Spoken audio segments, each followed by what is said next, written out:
સિમલિયા કોલેજમાં કોલેજ પ્રવેશોત્સવ યોજાયો.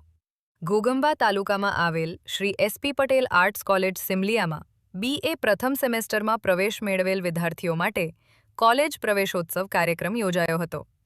કોલેજના પ્રિન્સિપલ ડોક્ટર દિલીપકુમાર અમીને અધ્યક્ષ સ્થાન શોભાવ્યું હતું અને શુભેચ્છાઓ પાઠવી હતી.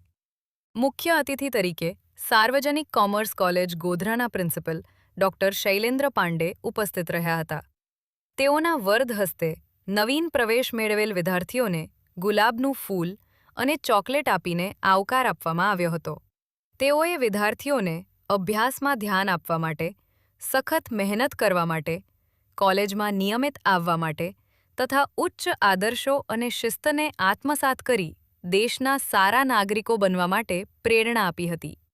કોલેજમાં ચાલતા NCC, NSS, રમતગમત, સાંસ્કૃતિક વગેરે અભ્યાસેત્તર પ્રવૃત્તિઓમાં ભાગ લઈ વ્યક્તિત્વ, કલા કૌશલ્યો અને ક્ષમતાનો વિકાસ કરવા માટે જણાવ્યું હતું.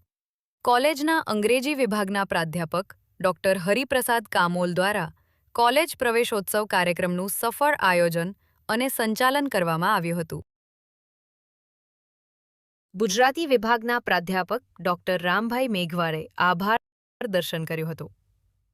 કોલેજનો સ્ટાફગણ અને BA સેમેસ્ટર 1માં પ્રવેશ મેળવેલ વિદ્યાર્થીઓ મોટી સંખ્યામાં ઉપસ્થિત રહ્યા હતા.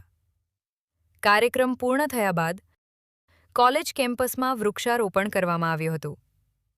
કોલેજ પ્રવેશોત્સવ કાર્યક્રમ દરમિયાન વિદ્યાર્થીઓમાં અનેરો આનંદ, ઉલ્લાસ અને ઉત્સાહ જોવા મળ્યો હતો.